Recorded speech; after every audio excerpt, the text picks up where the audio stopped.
Suika, despite being all alone in this stone world, steels herself to gather all the petrified comrades in one place. While searching for Francis and the others, she encounters Stanley's squad. She then approaches Francis and the others. Suika acts out how they would greet her, but Suika's heart sinks. Not that that'll happen.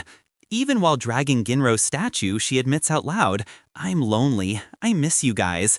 She fixes Ginro's broken statue, but looks at him with sadness in her eyes. She then goes to retrieve Kohaku and the other statues too. She quickly hugs Kohaku's statue, which is kind of sad to watch. She even assembles a pole cart to transport the statues faster. After that, she even acts out how everyone would praise her for her work and becomes sad. Solitude and loneliness wash over her as she realizes that no one's going to talk to her given that she is all alone in this whole world. After hours of searching, she realizes she's found every friend except Luna and Chelsea. That means they took the revival fluid and set off on the opposite side. So she launches the Suika Exploration Team One Girl mission, last chance to find them and that fluid. After looking for days, she finally finds out where they are. If I was here, my clumsy ass would probably fall to death and humanity would be doomed.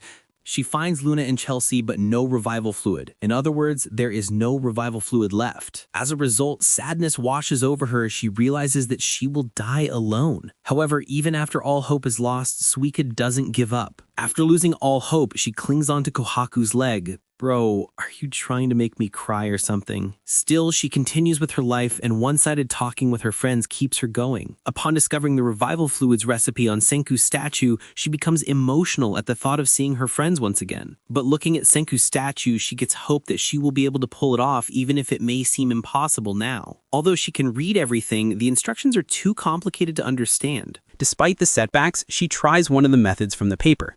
By the way, there are 3 ways to create nitric acid, and she tries 2 of them but fails despite her best efforts. After looking at Senku's statue, she steels herself and vows not to give up. With no other choice, she chooses to use the 3rd method, which requires both a year and a lot of animal feces. Thus, she starts collecting literally the poop of animals.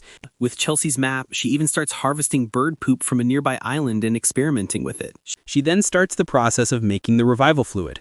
She starts experimenting with the recipe, and she resolves to keep trying. After a lot of hard work, the process finally shows some progress. Trust me, this little girl deserves the world. If you and I were in this situation, we would have probably died of despair and solitude. Suika has officially become my favorite character in the series. However, a sudden rain washes away all the work she has done, forcing her to start all over again. Even then, she doesn't give up and continues to work diligently. Years went by and she continues her work. And after almost 7 years, Suika succeeds with the recipe